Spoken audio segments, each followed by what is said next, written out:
Bismillahirrahmanirrahim. Insya Allah kita akan bahas terkait dengan kelemahan, terus aib, dan juga kesalahan yang harus ditutupi sebagai aib, dan juga kesalahan yang harus dihukum semaksimal mungkin, dan juga kejahatan. Ya, yang pertama adalah kelemahan. Setiap orang pasti punya kelemahan ya, dan boleh nggak sih kita ngomongin kelemahan orang? Insya Allah kalau niatnya ada kemaslahatan dalamnya boleh, dalam artian kayak misalnya orang ini punya kelemahan dalam berhitung atau sering lupa gitu, dan dia mau kerjasama sama orang B gitu.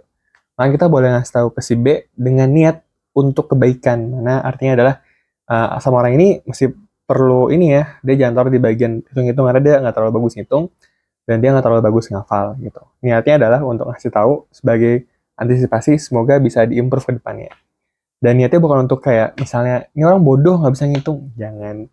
Ataupun ini orang bodoh nggak bisa ngafal, enggak. Bukan untuk merendahan, tapi untuk mengingatkan biar ada kemaslahatan dalamnya. Makanya lama-lama lu biniat, malah tergantung niatnya gitu. Dan yang kedua, ada aib itu keburukan ya. Maksudnya kadang ada aib yang keburukan tuh yang dikasih tahu juga nggak ada maslahat dan nggak ada mundur juga gitu. Contohnya misalnya ada orang punya panu atau tompel gede di dada gitu kan. Dan dia malu atas karenanya, dan kita apa gunanya juga ngomong ke orang ini dia punya aib, dia punya tompel sama panu dada gitu. Ya itu kan tujuannya malah nyakitin hati dan bercanda tapi malah bikin orang sakit hati kan. Malah merendahan dia. Tapi insya Allah menjadi boleh maslahatnya apabila dalam case misalnya ada orang mau ta'aruf dan dia nyari orang yang nggak mau sampai ada tompe atau panu dadanya. Maka demi kemaslahatan kita kasih tahu supaya nanti pas nikah dia nggak kaget gitu kan. Atau mungkin kalau dalam case di mahkamah misalnya, di hakim gitu, mencari ciri-ciri penjahat yang ada tompel sama panu dadanya. Dan kita tahu orang ini ada, ya kita kasih tahu gitu. Dengan itu ada kemaslahatan. Dan nggak boleh kalau niatnya untuk merendahkan. Jadi selama pun itu untuk kemaslahatan, maka ya udah diniatkan untuk kebaikan. Kenapa nanti kita bahas di lain sebabnya gitu. Selanjutnya adalah kesalahan yang aibnya perlu tutupi. Apabila kesalahan itu pernah dilakukan bertahun-tahun lalu dan dia sudah bertobat, misalnya kayak maaf ya Allah pernah zina atau mungkin pernah mabuk gitu, dahulu-dahulu banget ya, gitu. Dan dia tobat, ya udah jangan dibuka lagi karena dia selesai dengan urusannya, gitu. Kecuali kalau dalam artian dia masih kekeh, masih melakukannya, gitu.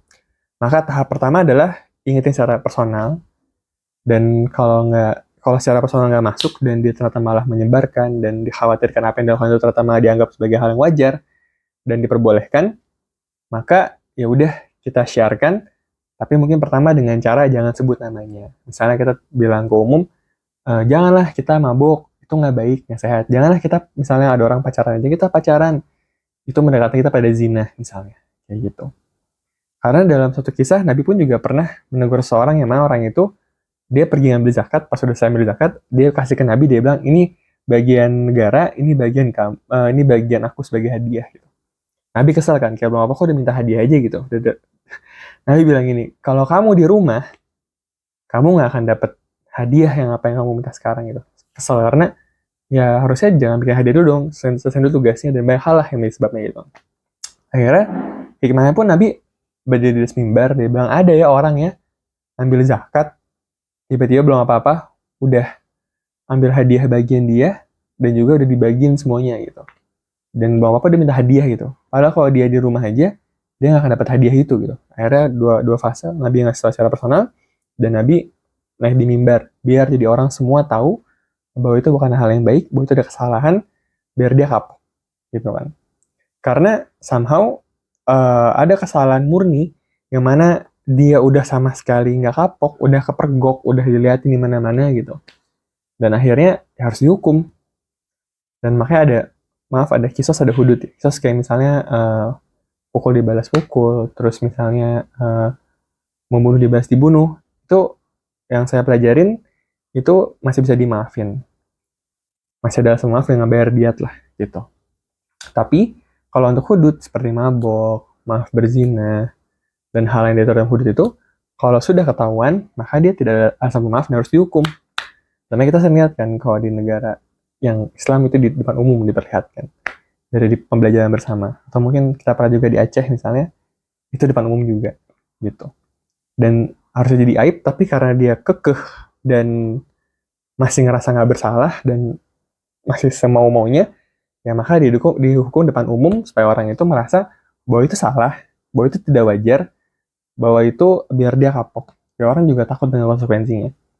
Nah, ada lagi ternyata ada kejahatan. Ini kalau misalnya kayak penipuan udah sampai bermiliar-miliar, sudah sampai berjuta-juta atau mungkin puluhan juta lah. Dan kita khawatir orang ini akan menjadi ada banyak korban baru, maka kita wajib untuk ngasih orang-orang jangan deketin orang ini bahaya gitu. Kita mesti ngasih tahu gitu. Karena udah sangat mengancam. Nah, tapi prosesnya dan permasalahannya kadang saat kita nahi mungkar, mengajak orang untuk menjauhi keburukan, itu ada aja. Kayak misalnya Nabi Lut, surat Asy-Syu'ara ayat 167. Qalu la illam tantahi ya Lut latakunanna minal mukhrajin. Mereka menjawab, apa umatnya Nabi Lut ya, pengikutnya ya, pada waktu itu kaumnya. Wahai Lut, jika engkau tidak berhenti, engkau termasuk orang yang terusir. Kalau Nabi Lut gak berhenti untuk ngingetin mereka, kalau Nabi Lut berhenti, terus-terusan ngingetin mereka, mereka ngusir Nabi Lut gitu kan. Itu juga dalam surat Al-A'raf ayat 82. Wa ma kana jawab qaumihi illa an qalu akhrijuhum min qaryatikum innahum unasun yatatahharun. Dan jawaban dari kaumnya Nabi Lut tidak hanya berkata, usirlah mereka Lut dan pengikutnya dan dari negeri ini, gitu kan. Mereka adalah orang yang menganggap diri suci. Ya, pas kita mengajak orang pada kebenaran dan juga menjauh dari keburukan, ini nggak boleh, kita akan dibilang so suci, so benar. Itu sudah konsekuensi awalnya. Ya. Nah, makanya the big why-nya adalah niat. Kenapa? Niatnya harus amar ma'ruf nahi mungkar untuk menegakkan apa yang tegak dan hukum yang seharusnya. Jangan niatnya untuk merendahkan orang, enggak. Niatnya karena Allah gitu kan.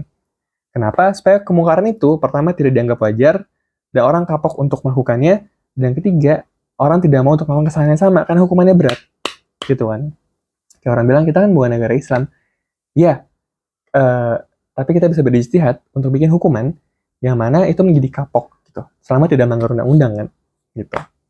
Nah, makanya juga dalam surah Al-Imran ayat 4, وَلْتَكُنْ مِنْكُمْ أُمَّةٌ يَدْعُونَ إِلَى الْخَيْرِ وَيَأْمُرُونَ بِالْمَعْرُوفِ وَيَنْهَوْنَ عَنِ الْمُنْكَرِ وَأُولَئِكَ هُمُ الْمُفْلِحُونَ. Dan dari kamu ada segala orang yang menyuruh pada kebaikan, menyuruh pada berbuat yang ma'ruf, dan juga mencegah dari kemungkaran. Dan orang-orang yang beruntung lah orang seperti itu. Nggak cuma ngajak pada kebaikan, tapi juga mencegah pada kemungkaran. Dan kita nggak boleh diam terhadap kemungkaran. Kenapa? Karena Nabi bilang, kalau emang kita kemungkaran, kita mampu, kita harus menangkalnya dengan tangan kita. Kalau tangan kita nggak mampu dengan lisan kita, tapi selemah-lemah iman adalah yang hati kita mengingkarinya. Jangan sampai kita menganggap hal itu adalah hal yang wajar dalam masyarakat. Karena saat kita membiarkan dan juga mengalami kemungkaran, khawatir kita akan mengundang azab Allah gitu kan. Nah, makanya dalam surat Al-A'raf ayat 164, wa idh qalat ummatun minhum lam ta'izuna qauman Allahu muhlikuhum aw mu'adzibuhum 'adzaban syadida qalu ma'dziratan ila rabbikum la'allahum yattaqun. Dan lihatlah ketika satu umat di antara mereka berkata, kenapa engkau menasihati kaum yang akan dibinasakan atau diazab Allah dengan azab yang sangat keras? Mereka menjawab, agar kami mempunyai alasan terlepas tanggung jawab kepada Allah dan agar mereka bertakwa. Iya, ngingetin itu tujuannya adalah biar selesai dulu tanggung jawab kita terhadap Allah gitu. Kenapa? Dari selanjutnya, falamma nasu ma dzukkiru bihi anjayna alladziina yanhauna 'anis suu' wa akhadna alladziina dzalamu bi'adzabin ba'isin bima kanu yafsukun. Ya, maka setelah mereka melakukan apa yang diperingatkan pada mereka, kami menyelamatkan orang-orang yang melarang orang berbuat jahat. Ya, Allah selamatkan orang-orang yang sudah ngasih tahu untuk jangan berbuat A, jangan berbuat B gitu. Niatnya untuk karena Allah yang untuk merendahkan. Dan kami timbang pada orang zalim sisaan yang keras disebabkan mereka selalu berbuat fasik. Iya, sebab mereka melakukan keburukan dan nggak sadar akan keburukan itu gitu. Dan akhirnya gimana? Ya gini, seperti dalam kisah Nabi yang mana ada orang yang bilang pada Nabi bahwa beliau berzina gitu. Tapi nggak ada saksi ya dalam keadaan. Nabi tetap menghindar, jangan sampai dihukum. Dan akhirnya orang tetap merasa untuk dihukum, dia ngerasa nggak pantas kayak gitu. Dan akhirnya Nah, dia bilang, kamu hamil? Iya hamil. Ya, terus ini sisa pendeknya ya. Ya udah, selesai dulu, coba lahir dulu anak kamu, terus susui dulu sampai waktu sapih, baru kamu akan dihukum. Kayak gitu. Dan akhirnya beliau dihukum, dan ternyata pas ada sahabat juga ngelempar rajam gitu, dirajam. Sampai sempat mencaci maki orang itu yang dirajam itu. Dia bilang, "Kus, nggak boleh kayak gitu. Kamu nggak tahu kalau apa namanya hitungan tobat dia ini bisa untuk menembus satu kota lah. Kalau alam kalau nggak salah gitu dalam riwayatnya. Iya, jadi menjadi sebuah penjelasan bahwa orang yang bertobat pun bisa jadi lebih besar Allah ridho padanya. Gitu. Dan jangan kita merasa lebih suci karena Allah nutupin aib kita sebenarnya. Dan kadang kita nggak mengaku untuk bertobat dan kita nggak minta hukuman itu. Kenapa? Karena di dalam surah Al-Qamar itu wala azabul akhirati akbar law kanu ya'lamun. Bahwa azab akhirat itu lebih lebih kencang, lebih sakit dibanding di dunia kalau kamu mengetahuinya. Ya, makanya ini menjadi penjelasan bahwa kalau emang kita ada salah di dunia, ada yang emang untuk kesalahan, maka mintalah untuk dihukum di dunia, jangan sampai di akhirat karena sakit banget. Dan ya kalau emang kita merasa bersalah dan kita orang merasa bersalah, maka seharusnya dia udah nggak akan defensif, nggak akan lempar salah pada orang lain, tunjuk muka sendiri gitu. Dan kalau kita salah juga kita termasuk saya ingetin kalau saya salah ya, gitu. Dan akhirnya ingat dalam surah Al-Baqarah dibilang wala talbisul haqqo bil batil wa taktumul haqqo wa antum ta'lamun. Jangan gabungkan antara yang hak dan batil, nggak akan bisa, nggak akan baik. Dan juga wala taktumul haqqo wa antum ta'lamun. Jangan sembunyikan kebenaran dan yang hak kalau kamu mengetahuinya. Karena yang hak akan menjadi hak, yang batil akan menjadi batil. Tegakkan apa yang harus ditegakkan, dan jangan sampai kita lemah terhadap apa yang ditegakkan. Karena khawatir Allah marah terhadap kita karena kita tidak tegas terhadap keburukan dan tidak menegakkan kebaikan. Dan apakah dibilang kita merasa suci pagi ada masa lebih baik? Enggak. Kalau kita selama nggak bilang, kamu neraka, aku surga, insya Allah kita tidak merasa untuk lebih baik dibanding dia. Karena sombong itu batarul haqq wa ghamtun nas, menolak kebenaran dan merendahkan orang lain. Tapi niat kita adalah untuk melepas tanggung jawab kita sama Allah, untuk mengingatkan pada kebaikan dan mencegah dari keburukan. Segitu aja, kalau yang baik diambil, kalau buruk dibuang. Kalau ingetin kalau ada salah dari saya. Wassalamualaikum warahmatullahi wabarakatuh. Wallahu a'lam bishawab.